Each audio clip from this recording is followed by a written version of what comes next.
Okay, I think I'm live, everybody. Yay, sorry, a little bit late, had some hiccups. Go figure, technology. All right, okay, I think I am live now. Yay! Technology was giving me a few hiccups. Go figure.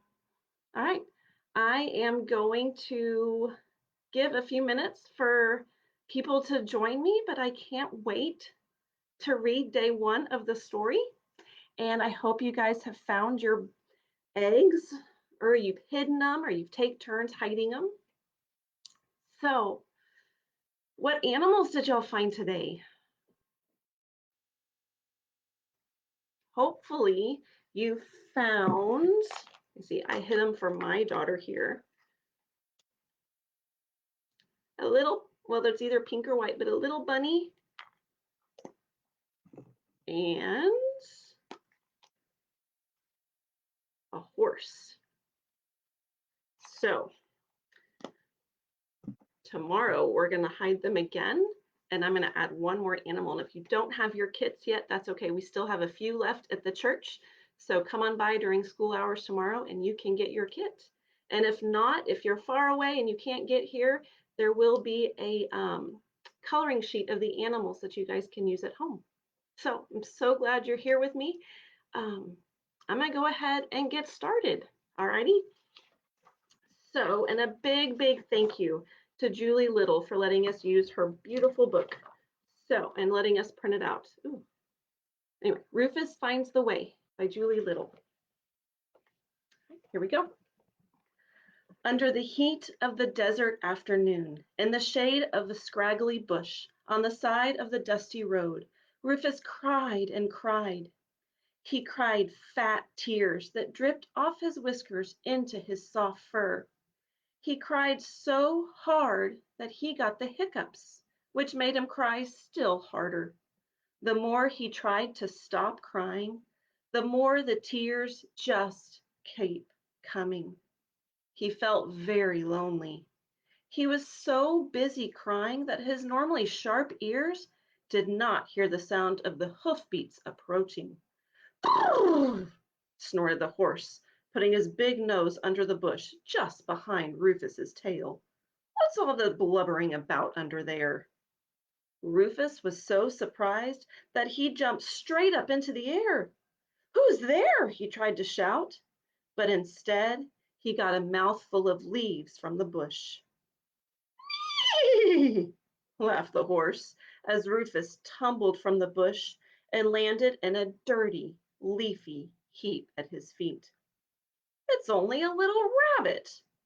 Why are you blubbering, little rabbit? I'm not blubbering, said Rufus indignantly. He straightened and began to dust himself off. And I'm not little. Who are you, anyway? Rufus looked up at the magnificent horse. He was tall. Rufus took a hop backwards just to be safe. Well, you look little from up here, said the horse a little snobbishly. My name is Major, and I'm pretty sure I heard you crying under that bush. Aren't you a little young to be out here on the road all alone? Where are your parents? There, Rufus hiccuped and tried not to start crying again. They're not here, he finished lamely. I can see that, said the horse, rolling his eyes. If you are out here all alone, you had better be careful. Today is an important day. They say the king is coming this way to make his grand entrance into Jerusalem. The king? Yes, the king of the Jews. They say he is coming to raise up an army and finally defeat the Romans for good. Major stood up tall and proud. A king like that is going to need a war horse to ride into the city to make his grand entrance. He is going to need a strong, valiant horse to ride into battle to defeat the enemy. And I plan to be that war horse. Wow, you're a war horse? Rufus forgot all about his troubles in the excitement of Major's announcement. Yes, I am. Can't you tell just by looking at me? I have a long and prestigious record, a record to make any king proud. This is the day I've been waiting for." "But what if the king already has a horse?" asked Rufus timidly. Major rolled his eyes again. "That doesn't matter. The king will take one look at me and know I am the horse for him. No, I really don't have time to be bothering about little rodents like you. Out of my way. I wouldn't want to step on you." And with that, Major lifted his head and ignored Rufus. Rufus didn't have time to think about Major's words. At that moment, the sound of hundreds of human voices drifted over the hills. The voices were singing, shouting, and ringing with excitement. "Hosanna! Hosanna! Blessed is the one who comes in the name of the Lord." Rufus quickly hopped under the bush as the voices drew near. He had never seen a king before. What would it be like? Peeking between the branches, he saw a great crowd of people surging towards him. Those in front threw down cloaks and palm branches to cover the dusty road, creating a carpet for the king to ride over. "Here he comes," Major cried. "This is my shining hour." At that moment, the crowd parted. "Make way! Make way! Make way for the king!" they cried. Filled with excitement, Rufus craned his neck to see what was coming. There, on the road, came a donkey? He rubbed his eyes and looked again. Yes, there was no mistaking the small gray donkey colt walking carefully over the cloaks and palm leaves on the road. And on the donkey's back sat a man, a very ordinary looking one at that. Where was his crown? Where were his royal robes? Where were his attendants and his scepter and his army? Rufus was confused. What kind of a king could this be? He shook his head and began to turn away. But just as the donkey reached the bush, it abruptly stopped, and the man looked straight at Rufus in his hiding place under the branches. Rufus found himself staring right into the man's dark, penetrating eyes.